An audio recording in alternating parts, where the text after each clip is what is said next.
पंतप्रधान नरेंद्र मोदी यांचा आज शिर्डी दौरा आहे। खरं तर पंतप्रधान नरेंद्र मोदी यांनी महाराष्ट्रावरती लक्ष केंद्रित केलेलं आहे। कारण खरं तर 2024च्या लोकसभा निवडणुका ज्या आहेत त्या काही महिन्यांच्या अंतरावरती येऊन ठेपलेल्या आहेत आणि त्यातच वारंवार पंतप्रधान नरेंद्र मोदी यांचा महाराष्ट्र दौरा हा महत्त्वाचा मानला जातोय। आज पंतप्रधान नरेंद्र मोदी हे शिर्डी साईबाबाचं देखील दर्शन घेणार आणि त्यानंतर निळवंडे जे धरण आहे त्या कालव्याचा शुभारंभ जो आहे तो पंतप्रधान नरेंद्र मोदी यांच्या हस्ते केला जाणार आहे। त्याकरता रेल्वे राज्यमंत्री स्वतः रावसाहेब दानवे जे आहेत ते वंदे भारत एक्सप्रेसमधनं प्रवास करत आहेत। खरं तर वंदे भारत एक्सप्रेस मध्य रेल्वेला 4 भेटलेले आहेत आणि पश्चिम रेल्वेला मुंबईतून 2 सुटतात। खरं तर अत्यंत महत्त्वाची ही वंदे भारत एक्सप्रेस आहे। आगामी काळात या वंदे भारत एक्सप्रेस वाढवण्याचं देखील रेल्वे मंत्रालयाकडनं काम केलं जात आहे। तुम्ही प्रवास करतायत का? तुमचा कॉन्वॉय देखील असतो। खरं तर मंत्र्यांचा प्रोटोकॉल कॉन्वॉयमध्ये असतो। तुम्ही रेल्वेमधनं प्रवास करता, रेल्वे राज्यमंत्री आहात, काय वाटतं महत्त्व या संपूर्ण वंदे भारत एक्सप्रेस? खरं तर या देशाचे प्रधानमंत्री नरेंद्रभाई मोदी झाल्याच्या नंतर प्रामुख्यानं रेल विभागाकडं जास्त लक्ष दिलेलं आहे। पूर्वी रेल्वेचा एक वेगळा अर्थसंकल्प असायचा आणि केंद्राचा एक अर्थसंकल्प असायचा, परंतु त्यांनी आता रेल्वेचा वेगळा अर्थसंकल्प ठेवलेला नाही। केंद्राच्या अर्थसंकल्पात रेल्वेचा अर्थसंकल्प एकत्र करून आता अर्थसंकल्प जाहीर केला जातो आणि तेव्हापासून मोठ्या प्रमाणामध्ये केंद्राकडून रेल्वे खात्याला बजेट मिळतं आहे आणि त्यामधून देशभरामध्ये रेल्वेचं नेटवर्क मोठ्या प्रमाणावर वाढलेलं आहे। एक तर नवीन रेल्वे मार्ग होत आहेत, जुने पडलेले जे काही रेल्वे मार्ग आहेत पेंडिंग पडलेले त्यासाठी निधी उपलब्ध करून दिला जातो आहे। बुलेट ट्रेनसारखे नवीन उपक्रम आपल्या देशात पहिल्यांदा घेतल्या जात आहेत। वंदे भारत ट्रेन ज्याच्यामध्ये तुम्ही आता सफर करताय अशा प्रकारची वंदे भारत ट्रेन किंवा कोणत्याही प्रकारची ट्रेन आपल्या देशामध्ये नव्हती। आज ज्या सुविधा वंदे भारत ट्रेनमध्ये त्या पूर्वीच्या ट्रेनमध्ये नव्हत्या, स्वच्छता आहे, बसण्याची व्यवस्था आहे, सिग्नलिंग आहे, या ठिकाणी साऱ्याच गोष्टी नवीन उपलब्ध करून दिलेल्या आहेत आणि वेळेचीसुद्धा बचत होते। खरं तर आत्ता ज्या काही वंदे भारत दिल्यात त्यामध्ये मागच्या 25मध्ये 5 महाराष्ट्रामध्ये होत्या। आत्ता आपण बघितलं असं की मुंबईपासून तर शिर्डीपर्यंत, मुंबईपासून सोलापूरपर्यंत, मुंबईपासून गोव्यापर्यंत आणि मुंबईपासून अहमदाबादपर्यंत अशा प्रकारच्या वंदे भारत आपल्याकडे सुरू केलेलं आहे। त्यानंतर 9चा टप्पा आता याच्या अगोदर दिलेला आहे, तो इतर राज्यामध्ये दिलेला आहे। पुढच्या टप्प्यात आपल्याकडे पुन्हा काही वंदे भारत सुरू होणार आहे। टप्प्याटप्प्यानं आज ही चेअर कार वंदे भारत आहे। प्रामुख्यानं चेन्नईला आता फक्त आपल्याकडे वंदे भारत तयार होती, परंतु मराठवाड्यामध्ये लातूरला आपण जो काही कोच फॅक्टरी तयार केली त्यामध्ये 100 वंदे भारत आपण तयार करण्याची ऑर्डर दिलेली आहे। रशियन कंपनी आणि RVN या दोघांचं कोलॅबरेशनमध्ये त्या ठिकाणी लवकरच उत्पादनसुद्धा सुरू होणार आहे। आज तारखेला 1 आठवड्याला 1 वंदे भारत तयार होते आणि ती जनतेच्या सेवेमध्ये आम्ही उपलब्ध करून देतो आहे। पुढच्या काळात आत्ता जी चेअर कार आहे ही 8च घंटे चालवतो आहे आम्ही, कारण आता हा चेअर कारचा प्रवास असल्यामुळे ते 8 घंटे चालवतो। पण पुढच्या काळामध्ये आता स्लीपर कारसुद्धा आम्ही तयार करतो आणि त्या टायमाला पूर्णपणानं अशा प्रकारचा बदल करत देशभर अशा प्रकारच्या रेल्वे उपलब्ध करून द्यायचं मोदीजीचं स्वप्न आहे। आपण महाराष्ट्रात आहे, आपण बघितलं असेल की महाराष्ट्रामध्ये पूर्वीच्या काळात म्हणजे 9 ते 14 फक्त 1100 कोटी रुपये रेल्वेला दिले होते। 9 ते 14चा काळ सांगतो मी, 1100 कोटी रुपये। यावर्षी 12,000 कोटी रुपये रेल्वेला महाराष्ट्राला, एकट्या महाराष्ट्राला 12,000 कोटी रुपये बजेटमध्ये दिले। म्हणजे जवळपास 11.5-12 पट पैसे पूर्वीपेक्षा मोदीजीच्या सरकारमध्ये आत्ता रेल्वे खात्याला दिल्या गेलेले आहे। सर्व स्टेशनची स्वच्छता घ्या, सिग्नलिंग प्रणाली घ्या, वेगवेगळ्या सुविधा उपलब्ध करून द्यायचं काम या देशामध्ये मोदीजीनं केलेलं आहे आणि मोदीजीनं स्वतः स्टेशनवर काम केलं आहे। रेल्वेच्या प्रवाशाची गरज काय त्याची ज्यांना जाणीव आहे आणि त्यामुळं वंदे भारत ही जी ट्रेन आहे याच्यापेक्षाही पुढे जाऊन आता बुलेट ट्रेन जेव्हा अहमदाबाद ते मुंबई सुरू होईल ती बघसाल तर यापेक्षा कितीतरी स्पीड, वेळेची बचत होणार आहे। 2023पर्यंत या देशातल्या साऱ्या ब्रॉडगेज लाईनवर इलेक्ट्रिफिकेशन होणार आहे आणि त्यामुळं प्रदूषण कमी होईल, वेळेची बचत होईल, खर्चात कमी येईल, अशा प्रकारचं नियोजन मोदीजींनी केलेलं आहे। खरं तर आज पंतप्रधान नरेंद्र मोदी हे शिर्डी आणि अहमदनगरच्या दौऱ्यावरती आहे. खरं तर निळवंडे धरणातला जो कालवा आहे त्याचा शुभारंभ पंतप्रधान नरेंद्र मोदी यांच्या हस्ते होणार आहे. परंतु थोड्याच वेळापूर्वी महाविकास आघाडीमध्ये जे जलसंपदा मंत्री राहिले जयंत पाटील त्यांचं एक ट्विट आलेलं आहे. खरं तर या निळवंडे डॅमच्या संदर्भातलं 90% काम जे आहे ते महाविकास आघाडीच्या काळात पूर्ण झालेलं आहे. उर्वरित 10% काम फक्त ह्या सरकारने केलेलं आहे आणि हे सरकार फक्त श्रेय लाटण्याचं काम सध्या ते करत आहेत असं आताच तुमच्या विरोधकांकडनं बोललं जाते. बघा, हे वातावरण तुम्ही लोकांनी कसं बनवलं या राज्यातलं या देशातलं ही गोष्ट लक्षात घ्या. कुठलीही गोष्ट कोणी एकच माणूस सुरुवात करत नाही. मोदीजींनी 2014ला 2019ला जे काही भाषणं केलेत तुम्ही त्यांचे भाषणं काढून बघा की पूर्वीच्या प्रधानमंत्र्यांनी काही केलं नाही किंवा पूर्वीच्या सरकारनं काही केलं नाही असा त्यांनी कधीही आरोप केलेला नाही. त्यांनी सांगितलं केलं त्यांनी पण, आणि त्यापेक्षा आपल्याला जास्त करायचं आहे. ही सरकार ही सतत चालणारी प्रक्रिया आहे. यांनी केलं का त्यांनी केलं, एक तर सुरुवात करायला कोणतरी जातं, शेवट करायला कोणतरी जातं. मग त्याच्या अगोदर जर विचार केला तर निळवंडे धरण सुरुवात झाली कधी आणि झाल्यापासून तर पूर्ण होतं आहे कधी, आणि मधला कोणाचा काळ किती गेला याचा हिशोब जर लावला तर मला वाटतं आरोप करणाराचाच काळ जास्त गेला असेल. पण त्या टायमाला लागणारा जो पैसा होता तो किती पैशात तयार होत होतं आणि त्यांच्या दुर्लक्षपणामुळं किती आत्ता खर्च राज्याला येऊ राहिला याचा त्यांनी विचार करून बोलायला पाहिजे खरं म्हणलं तर. खरं तर आपण पाहिलं की मराठा आरक्षणाचा आता सध्या संपूर्ण गाजावाजा सुरू आहे. खरं तर मनोज जरांगे पाटील हे तुमच्या जिल्ह्यातून येतात, तुम्ही ज्या जिल्ह्यातून खासदारकीचं नेतृत्व करत आहात. आंतरवली सराटीमध्ये आता पुन्हा एकदा उपोषणाला सुरुवात झालेली आहे. 40 दिवसांचा अल्टिमेट देखील संपलेला आहे. मनोज जरांगे पाटील आता आपलं उपोषण मागे घ्यायला हटत नाही आहे. खरं तर जो लाठीचार्ज हल्ला झाला त्याचं प्रक्षोभ कुठंतरी संपूर्ण ह्या मराठा समाजावरती झालं आणि लाखोंचे सभा झालेल्या आहेत. ह्यापुढे सरकार कसं तोडगा काढणार आहे? तुम्ही स्वतः लोकप्रतिनिधीमधून म्हणून मनोज जरांगे पाटलांशी चर्चा करणार आहात का? मी मनोज जरांगे पाटलाला गेले 25 वर्ष ओळखतो. त्यांच्याशी माझा चांगला परिचय आहे. आमचं येणं जाणंसुद्धा चांगलं आहे. अत्यंत प्रामाणिक अशा प्रकारचा माणूस आहे आणि त्यांनी काही आरक्षणासाठी हा पहिला लढा उभा केला असं नाही आहे. ग्रास रूटपासून छोट्या गावातून सुद्धा त्यांनी तो लढा उभा केलेला आहे आणि आरक्षणाची मागणी केलेली आहे. या अगोदरही मराठा समन्वयकांनी याची आरक्षणाची मागणी केलेली आहे. आरक्षण मिळावं हा आमच्या सरकारचा प्रामाणिक प्रयत्न आहे आणि तो मराठ्यांचा अधिकारसुद्धा आहे. परंतु कोणतीही कायदेशीर बाब जर पार पाडायची असेल तर त्याला सगळ्या प्रक्रिया अवलंबाव्या लागतात.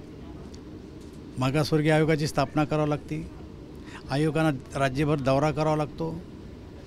ज्या कोण्या जातीला काही आरक्षण द्यायचं असेल त्याचा सगळे पुरावे गोळा करावे लागतात. त्यानंतर त्यांचा रिपोर्ट येतो. तो सरकार रिपोर्ट विधिमंडळात मांडतं आणि त्यानंतर सरकार आरक्षण देतं. मागची हिस्ट्री जर आपण बघितली तर नारायण राणेच्या अध्यक्षतेखाली एक समिती नियुक्त केली होती. लोकसभेच्या विधानसभेच्या निवडणुका आल्या होत्या आणि तेव्हा घाई गडबडीत आरक्षण दिलं गेलं. त्याला चॅलेंज झालं आणि त्याला स्थगिती मिळाली. पण आमचं सरकार आल्याच्या नंतर आमच्या सरकारनं मागासवर्गीय आयोग नेमला. आयोगाने रिपोर्ट गोळा केलेत आणि रिपोर्ट घेऊन विधिमंडळानं मान्यता दिली आणि मराठा समाजाला आरक्षण दिलं. याही आरक्षणाला चॅलेंज झालं, परंतु चॅलेंज केल्याच्या नंतर हायकोर्टामध्ये ते टिकलं. दरम्यान सत्तांतर झालं, सुप्रीम कोर्टात चॅलेंज झालं. त्यावेळेस वकिलांची फौज चांगल्या उभी करून हे आरक्षण जर टिकलं असतं तर आज जरांगे पाटलावर उपोषण करण्याची पाळी आली नसती. हे मागच्या सरकारचं खापर म्हणायचं का जरांगे पाटील आता उपोषण करतात? मी आपल्याला मध्येच थांबवलं तुम्ही मला की त्या टायमाला जर हे टिकवलं असतं तर आज ही पाळी आली नसती. ते टिकलं नाही आणि त्याच्यामुळं त्यानंतर ही सरकार आमचं नव्हतं. 2.5 वर्ष हे जे आता आम्हाला पर्याय सुचवतात हे 2.5 वर्षात ते करू शकले असते. महाविकास आघाडी जी पर्याय सुचवते आम्हाला दाखवू शकली असती. पण आमचं सरकार आल्याच्या नंतर उपोषणाची मागणी पुन्हा समोर आली. प्रामाणिकपणानं हे द्यायचं आहे, परंतु मराठ्याला टिकणारं आरक्षण आम्हाला द्यायचं आहे. दिलेलं आरक्षण कायदेशीर असलं पाहिजे. आत्ता आरक्षण द्याल त्याला पुन्हा कोर्टामध्ये चॅलेंज होणार आहे आणि जर चॅलेंज जर झालं आणि ते आरक्षण जर टिकलं नाही तर पॉलिटिकली आरक्षण होऊ शकतं. ते आमचा प्रामाणिक प्रयत्न आहे की मराठ्याला जे आरक्षण दिलं जाईल ते टिकणारं आरक्षण दिलं पाहिजे, कायद्याच्या चौकटीत बसून आरक्षण दिलं गेलं पाहिजे, कोर्टात चॅलेंज झालं तरी ते टिकलं पाहिजे, त्यासाठी लागणारा हा जो वेळ आहे त्यामुळे तो वेळ लागतो आहे. खरं तर सातत्याने कालपासून सर्वच राज्यातले मंत्री जे आहेत ते मनोज जरांगे पाटलांना सांगतात आहेत की वेळ वाढवून द्यावा. खरं तर ह्या संपूर्ण आरक्षणाच्या भूमिकेला संपूर्ण प्रोसेस मोठा कालावधी आहे, त्यामुळे मंत्री म्हणतात आहेत की वेळ द्यावा. परंतु एकीकडे मनोज जरांगे पाटील म्हणतात आहेत मी 1 मिनिटही थांबणार नाही, मी आपल्या अन्नत्याग उपोषणाला बसणार आहे म्हणून. तुमच्या जिल्ह्यातून मनोज जरांगे पाटील येतात, त्यामुळे तुम्ही काही समजूत काढणार आहात का जाऊन ते? मागं बघितलं असेल की समजूत मीच काढली, त्यांनी आमच्या म्हणण्याला मानही दिला, परंतु जो कालावधी त्यांनी आम्हाला दिला होता त्या कालावधीमध्ये ते होऊ शकलं नाही. त्यांची भावना आहे की आता आरक्षण दिलं पाहिजे, पण आमचं असं मत आहे की दिलं आणि ते टिकलं नाही तर समाज पुन्हा नाराज होईल. द्यायचं असेल तर कायदेशीर प्रक्रिया पार पाडून ते आरक्षण दिलं गेलं पाहिजे. माझं मत आहे की त्यांनी वेळ दिला पाहिजे आणि दिलेल्या वेळेत सरकारनं ते काम पूर्ण केलं पाहिजे. मराठा समाजाला आरक्षण मिळालं पाहिजे ही समाजाची भावना आहे आणि द्यायची सरकारची पण भावना आहे. कुठेतरी विरोधकांकडनं या सगळ्या संदर्भातलं राजकारण होताना आपल्याला पाहायला मिळते. सातत्याने सामनाच्या अग्रलेखातून ह्या संपूर्ण मराठा समाजाच्या संदर्भातलं वक्तव्य केलं जातं आणि खापर सत्ताधाऱ्यांवरती फोडलं जातं. स्वतः संजय राऊत रोज पत्रकार परिषदा घेतात आणि तुमच्यावरती अर्थात भाजपवरती संपूर्ण टीका करतात की मुख्यमंत्री मराठा आरक्षणाच्या ऐवजी विस्तारासाठी आणि अपात्रतेसाठी दिल्लीला जातात, दिल्लीचं पायपुसणं झालं आहे मुख्यमंत्री म्हणून, असं प्रत्यक्ष टीका तुमच्या सरकारमधल्या मुख्यमंत्र्यांवरती संजय राऊत करताना. कालावधी लक्षात घ्या, 58 मोर्चे निघले महाराष्ट्रात, तिथपासूनचा कालावधी लक्षात घ्या. त्याच काळात आरक्षण दिलं गेलं, ते आरक्षण टिकलं, सत्तांतर झालं, सत्तेमध्ये जी टीका आता तुम्ही ज्यांची नावं घेतले ते सत्तेमध्ये आले, त्यांनी ते केलं नाही, आरक्षण दिलं नाही, बरंच शब्दसुद्धा काढला नाही. देवेंद्र फडणवीस त्या टायमाला मुख्यमंत्री होते, त्यांनी ते आरक्षण दिलं होतं. कालावधी लक्षात घ्या आणि विषयाला हात घाला. आत्ता आमचं सरकार आल्याच्यानंतर मागणी पुन्हा एकदा सुरू झाली. रद्द त्यांच्या काळात झालं, मागणी आमच्या काळात राहिली. प्रामाणिक प्रयत्न आमचे चालू आहे आणि त्यातून आरक्षण द्यायचं. काल मुख्यमंत्र्यांनी त्यांच्या दसरा मेळाव्यातसुद्धा शपथ घेऊन सांगितलं आहे की आम्ही आरक्षण देण्यासाठी प्रामाणिक आहे. भारतीय जनता पार्टीची सुद्धा पूर्वीपासूनची प्रामाणिक भूमिका आहे की मराठा समाजाला आरक्षण दिलं पाहिजे, त्यांचा हक्क आहे, त्यांचा अधिकार आहे आणि आरक्षण त्यांना मिळालं पाहिजे. पण कुठेतरी भाजप सत्तेत आल्यावरती तुमच्या विरोधात म्हणजे भाजपच्या विरोधातलं वातावरण जे आहे कुठेतरी सरकारला अडचणीत आणण्याचं हे षडयंत्र होतं आहे का? म्हणजे हे मराठा समाजाला संपूर्ण बॅकिंग जी आहे ती तुमच्या विरोधकांकडनं केली जाते. असं आहे, विरोधकांचं ते काम आहे आणि त्याला फेस करणं आमचं काम आहे.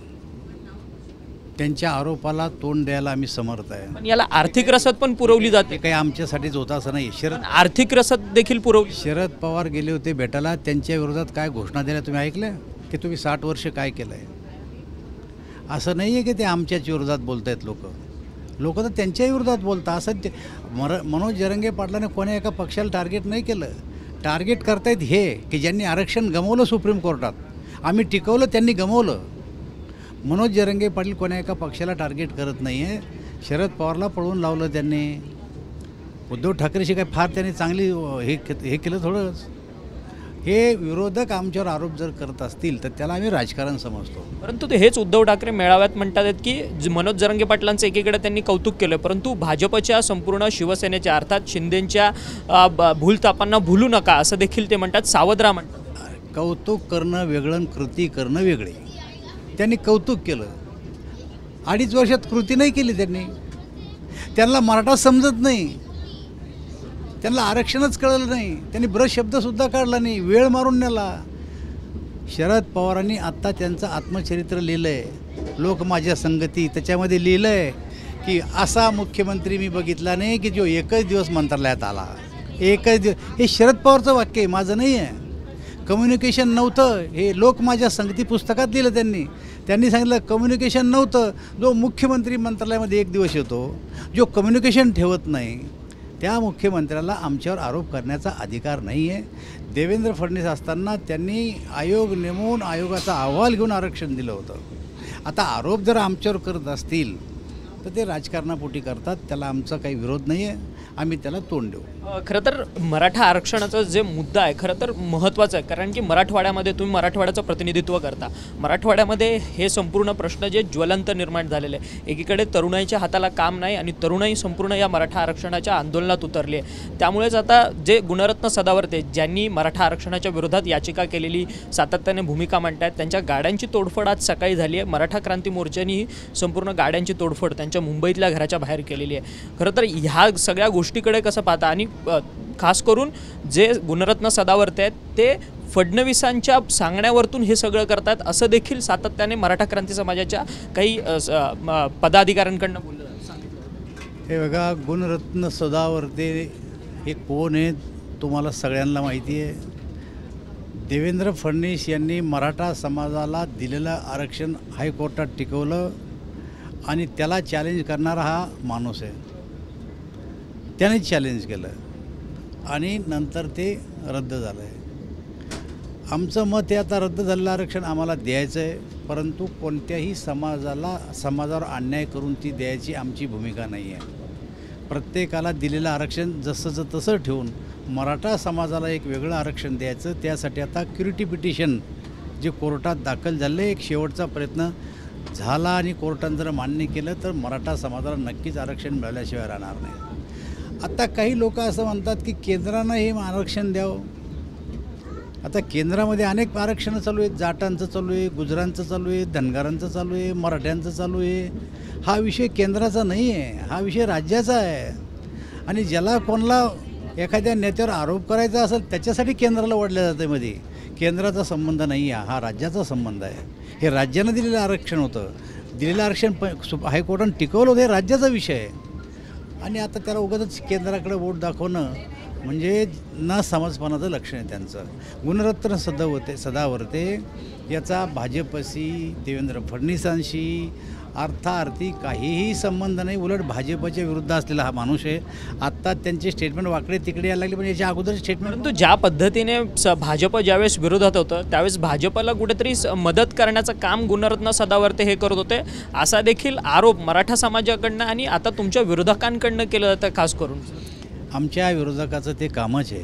परंतु एस टीच्या संपूर्ण आंदोलनामध्ये ते सक्रिय सहभागी होते आणि त्यांना तुमच्या आमदारांनीच देखील पाठिंबा दिलेला होता. काही आमच्या कोणी आमदारांनी गुणरत्न सदावर्तेला पाठिंबा दिला नाही, त्याच्यातून अंग काढून घेतलं. सदाभाऊ खोतनी आणि प्रवीण दरेकरांनी त्यांच्या एस टी महामंडळाच्या आंदोलनामध्ये सहभाग घेतला होता कर्मचाऱ्याच्या हितासाठी.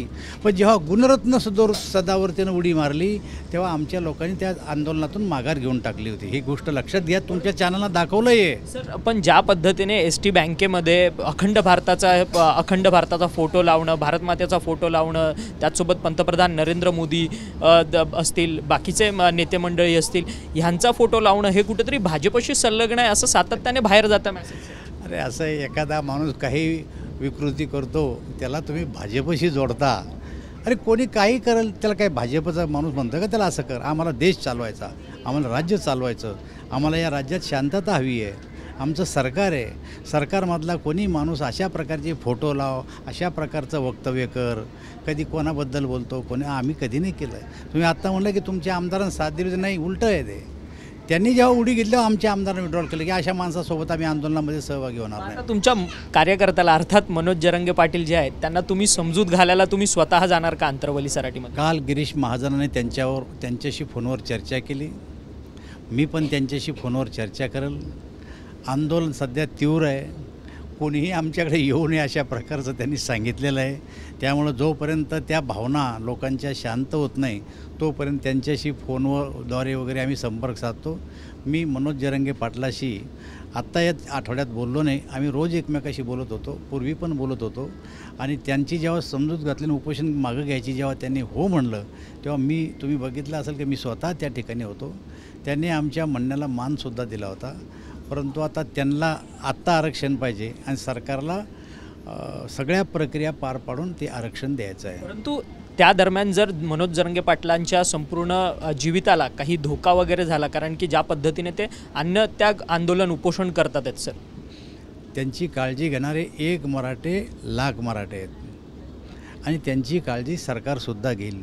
अशा प्रकारचा त्यांच्या जीविताला धोका होणार नाही याची संपूर्ण काळजी समाजही घेईल आणि सरकारही घेईल. धन्यवाद सर, तुम्ही आमच्याशी बातचीत केली होते. रेल्वे राज्यमंत्री रावसाहेब दानवे जे वंदे भारत एक्सप्रेसने आता सध्या शिर्डीला प्रवास करत आहेत आणि थोड्याच वेळात पंतप्रधान नरेंद्र मोदी यांचं आगमन शिर्डी विमानतळावरती होणार आहे आणि त्यानंतर ते साईबाबांचं दर्शन घेतील आणि त्यानंतर नगर येथील निळवंडे धरणाच्या कालव्याचं भूमिपूजन जे आहे त्यांच्या हस्ते संपूर्ण पार पडेल. परंतु मराठा समाजाला आरक्षण मिळण्याकरता संपूर्ण एक मोठं आंदोलन मनोज जरांगे पाटलांनी उभं केलेलं आहे आणि आता ते आंदोलन जे आहे ते तीव्र आहे. त्यामुळे मनोज जरांगे पाटील यांच्याशी मी रोज चर्चा करतोय आणि वेळ वाढवून कुठेतरी सरकारला द्यावा, कारण की मराठा आरक्षणाच्या संदर्भातलं हे संपूर्ण जी प्रोसेस आहे आरक्षणाच्या संदर्भातली त्याकरता खूप मोठा कालावधी जो आहे तो लागणार आहे. त्यामुळे मनोज जरांगे पाटलांनी सरकारची भूमिका जी आहे ती समजून घ्यावी असं आव्हान जे आहे ते स्वतः रेल्वे राज्यमंत्री रावसाहेब दानवे जे जालना जिल्ह्याचे खासदार आहेत,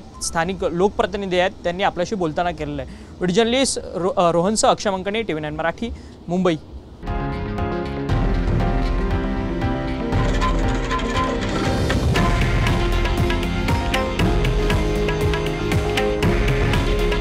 हे आहे देशातील नंबर 1 न्यूज नेटवर्क आणि आपण पाहत आहात TV9 मराठी. काळजी तुमची, हित महाराष्ट्राचं.